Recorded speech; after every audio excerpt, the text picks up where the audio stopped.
Hello and welcome to nitrogen fixation. So last video we talked about carbon fixation, how we have organic molecules that we get from atmospheric carbon dioxide. Well, how do we get biologically available nitrogen from atmospheric nitrogen?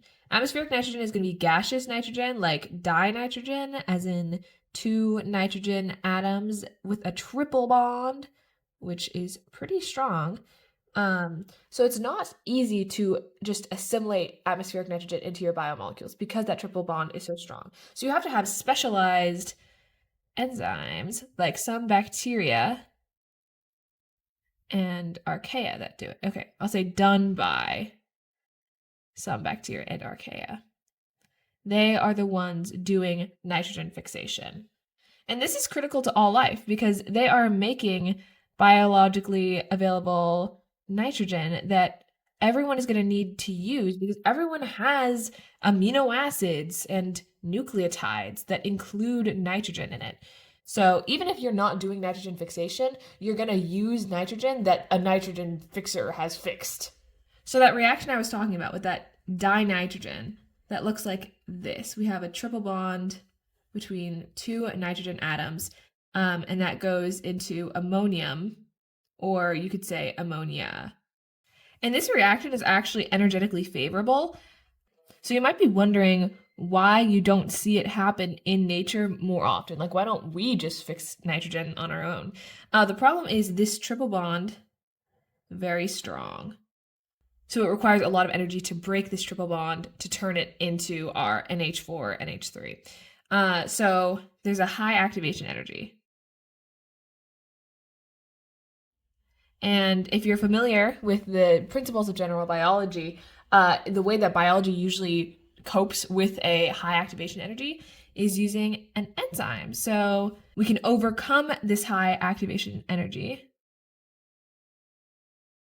with a nitrogenase. And a nitrogenase is composed of two enzymes. This is just going to be like a very broad overview. This two enzymes, this one has iron in it. This is dinitrogenase reductase, actually. And that will work in tandem with this piece, which has iron and molybdenum, and this is just dinitrogenase.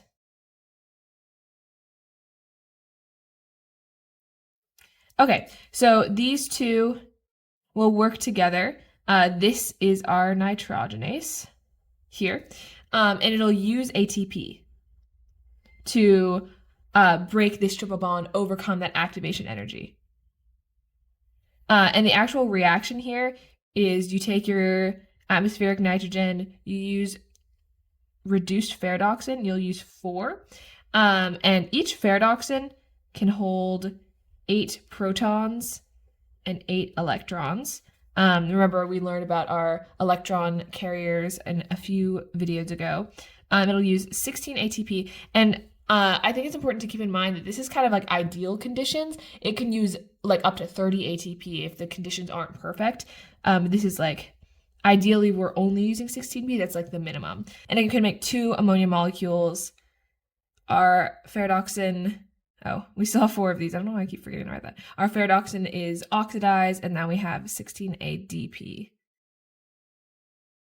So this is our overall reaction. So if we want to see if an organism is capable of doing nitrogen fixation, we can do basically radio-labeled nitrogen, feed it radio-labeled nitrogen, see where it goes. But that's kind of expensive. So we want to see, does an organism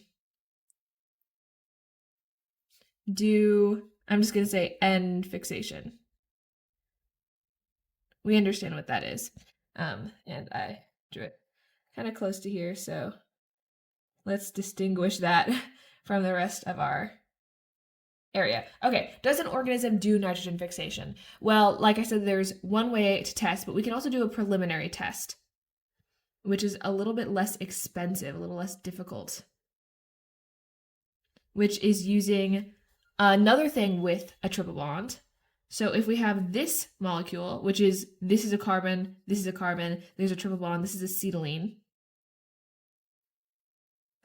If we feed something acetylene and it's capable of turning it into ethylene, that is an indicator that something is capable of nitrogen fixation, because nitrogenase can do this reaction. It can break this triple bond, turning it into a double bond.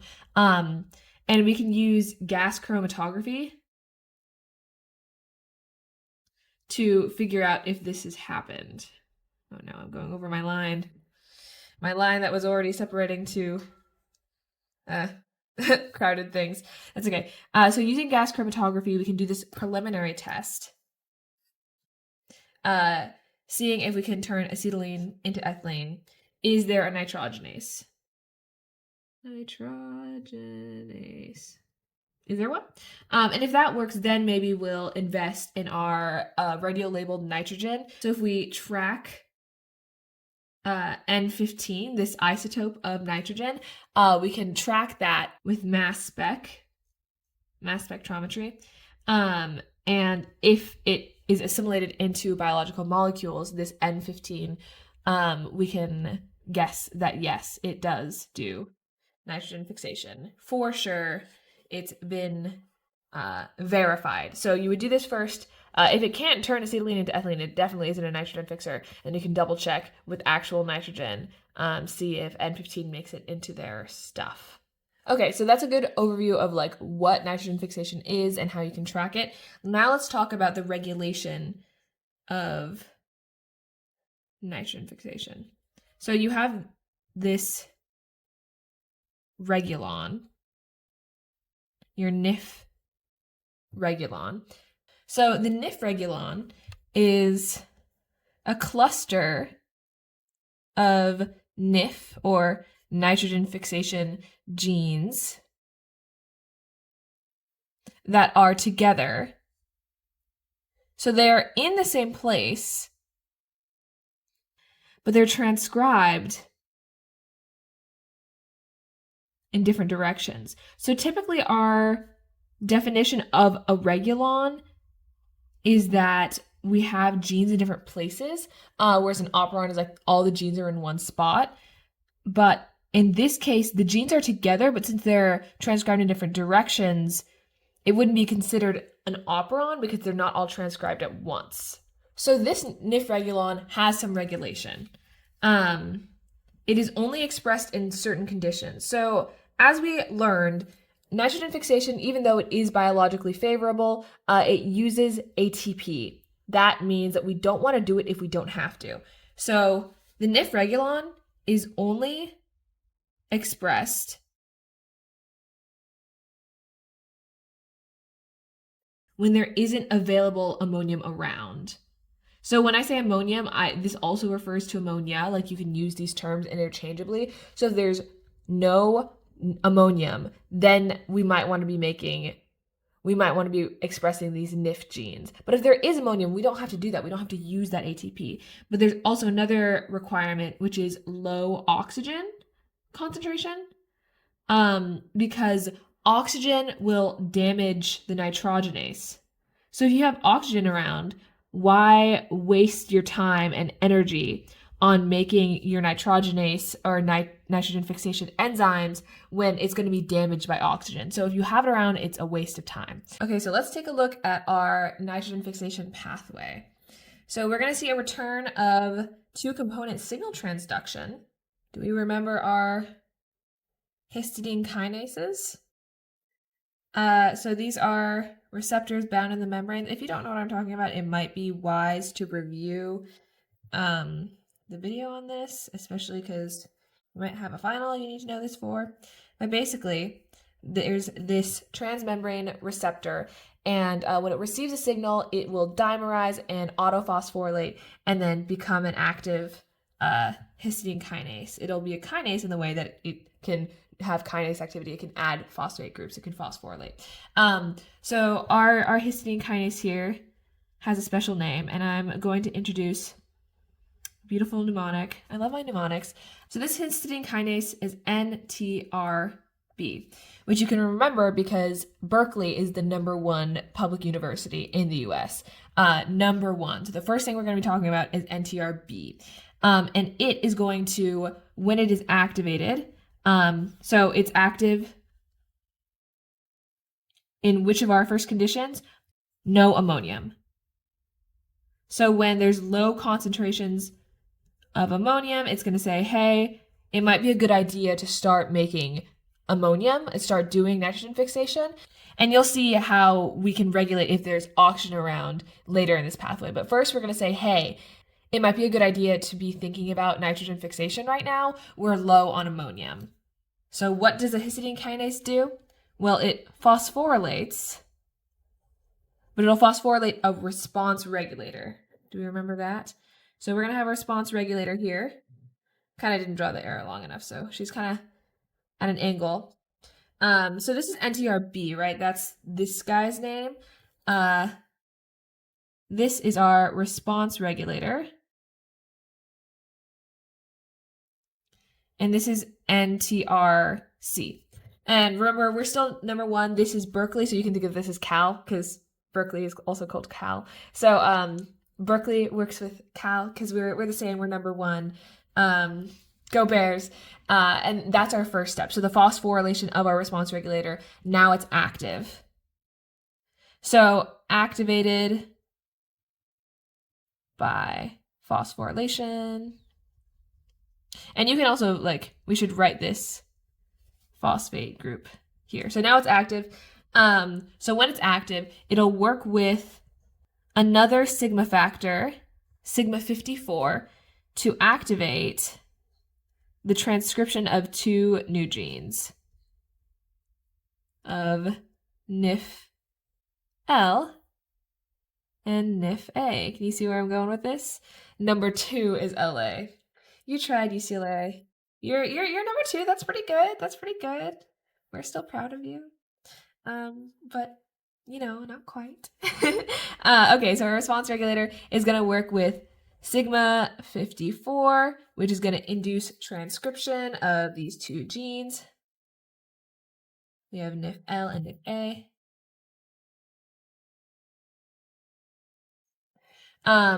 So now we're gonna have transcription. So what does NIF-L and NIF-A do? So NIF-A is a positive regulator of NIF genes. So it's gonna say we should express these genes for nitrogen fixation. Okay, guys, there's low ammonium concentrations. We should be doing that.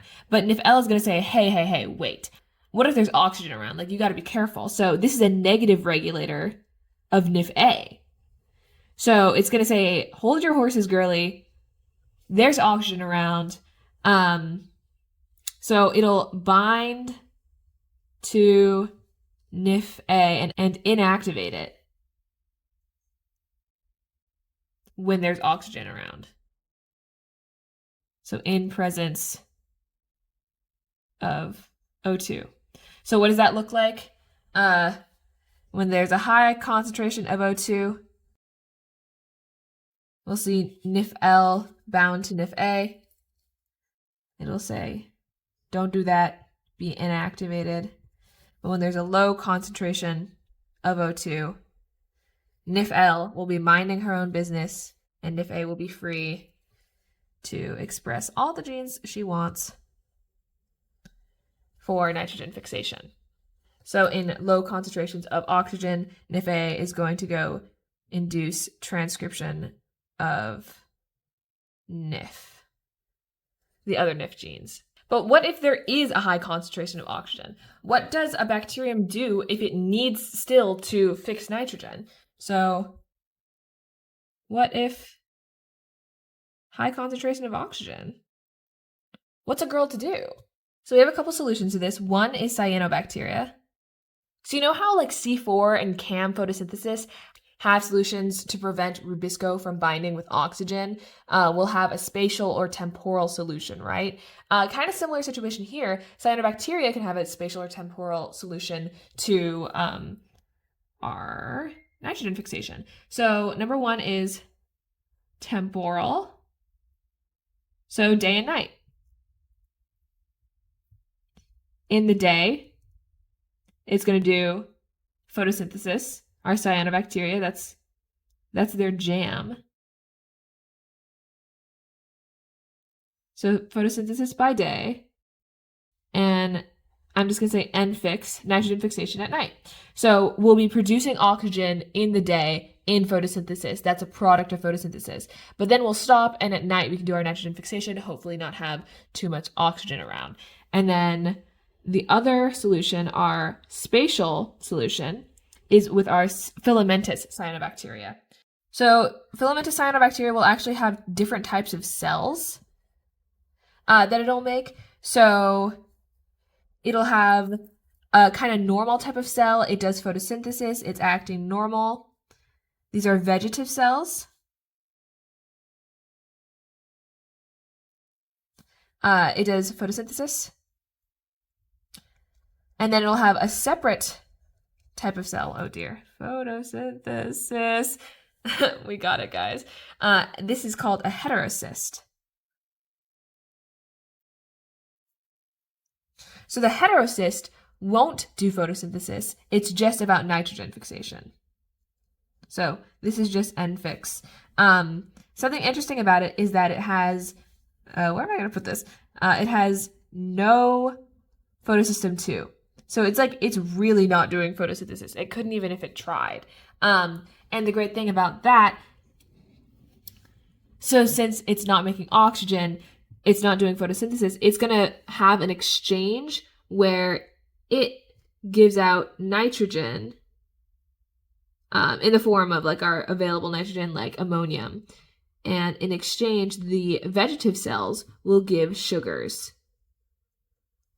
So they have a little trade agreement going on. So there will be about like 7 vegetative cells per heterocyst. And actually what's interesting is that the vegetative cells can turn into heterocysts. So they'll just like keep making vegetative cells until they're like, oh, we don't have enough nitrogen. I'm going to differentiate. I'm going to turn into a heterocyst. And I feel like that's pretty cool. So they'll be doing this little trade. So that's one option. That's one solution for having oxygen and preventing that from, interfering with our lovely nitrogenase. But we have another solution. So other than cyanobacteria, we have obligate aerobes that have made solutions. So obligate aerobes can't go without oxygen, obviously. Cyanobacteria have to have a solution because they make oxygen. So they can't really escape it, but they can separate it from our nitrogen fixation.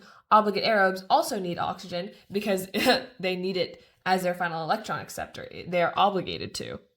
Okay, we don't have too much of our page left here, and we have another thing to talk about after, so I'm just going to split it like here. But our obligate aerobes, we're going to have three little solutions here. So one is we can make a slime layer, and this inhibits the influx of oxygen, inhibits O2 influx.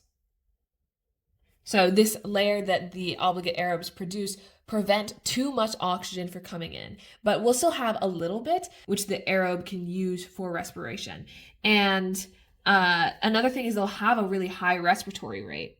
So they'll be able to use up that oxygen. This consumes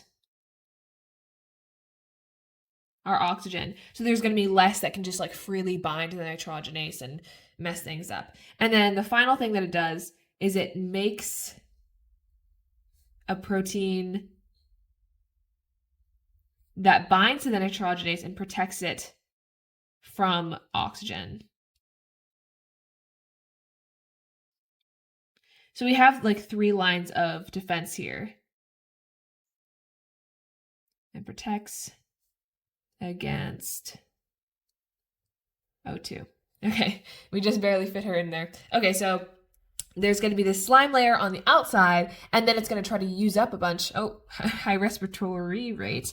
And then it'll have a protein right outside the nitrogenase that'll hopefully defend it, be that last step of defense. Okay, the third and final solution to what if oxygen problem we have, which we can distinguish from the pathway we were talking about before, is we have symbionts. So plants can associate with nitrogen fixating bacteria.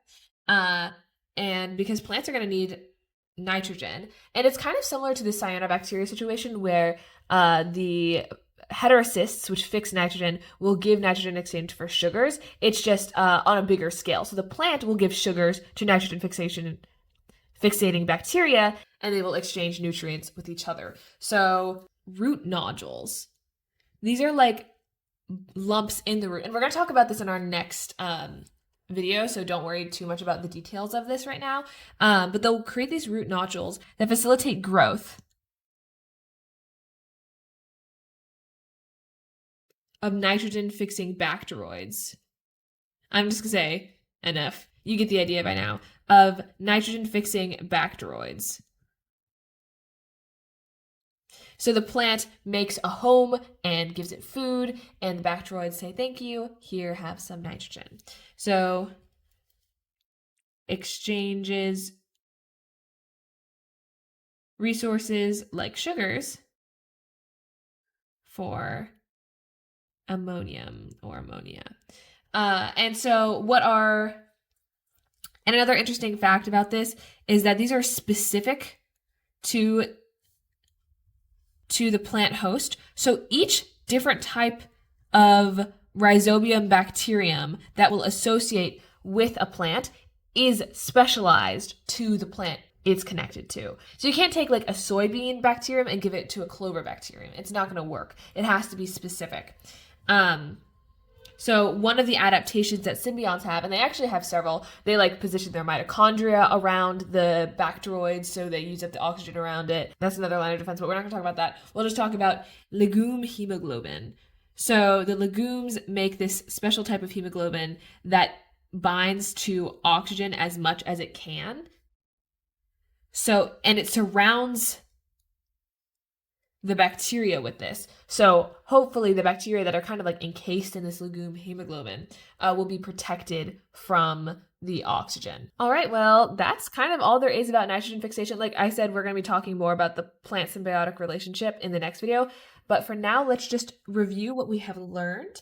So nitrogen fixation, it is done by some bacteria and archaea, not by plants, not by fungi, not by you, certainly. But it is critical to all life. So we rely on these few bacteria and archaea to exist, really. And the reaction that this uses is it takes gaseous dinitrogen and turns it into ammonia or ammonium. This is energetically favorable. And if you are in the industrial fertilizer industry, you will be using energy instead of like ATP. You're going to be using fossil fuels to break that bond, and you can make some very, very important nitrogen that we enrich our soil with. Is it sustainable? Not really, but do we need to feed people? Yes. So unless we can come up with better systems to do biological nitrogen fixation, like through gene editing or general crop improvement, we're going to need something to enrich our soils and feed our crops. But know that this industrial process is not ideal. And also there's a lot of runoff. So when farmers use a ton of nitrogen to make the best yields from their crops, it'll be left over in the soil and it'll rain away and then go into lakes and cause algal blooms, which can be devastating to the environment. So this is important.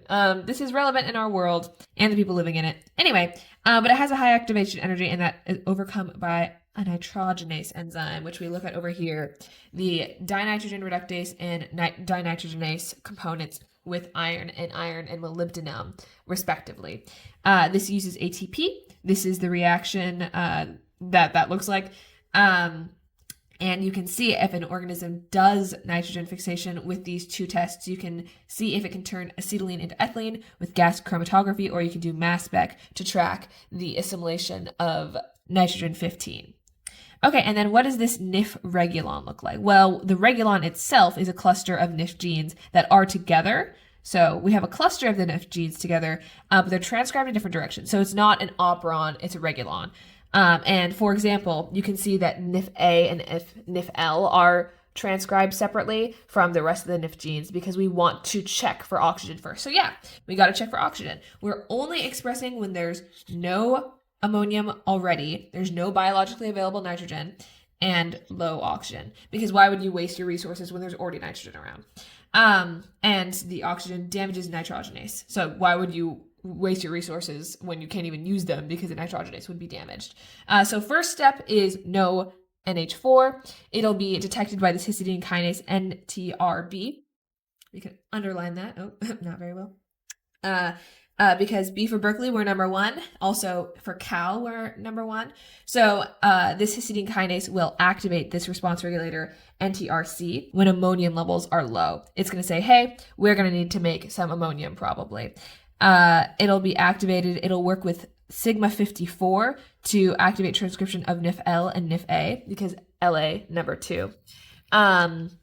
Sigma 54 is going to come over here and it'll activate transcription of NIF-L and A. NIF-A is a positive regulator of NIF genes, and NIF-L is a negative regulator of NIF-A, which will inactivate it in the presence of oxygen. You can draw an arrow here. When there's a high concentration of oxygen, it will bind to NIF-A. It'll say, don't do that. Oh, actually, we should be over here. And when there's a low concentration, it'll be like, be free. You can go activate the transcription of other NIF genes. And then we asked, well, what if there is a high concentration of oxygen? We're going to have some sort of solution. So how do you make it so there is low oxygen so that you can have your nitrogenase enzyme that isn't being damaged? You have your cyanobacteria, which have a temporal and spatial solution. So your temporal is day versus night, similar to CAM photosynthesis. And you'll have spatial, which is kind of similar to C4. Heterocysts do nitrogen fixation, and they have no photosystem 2, whereas vegetative cells do the photosynthesis.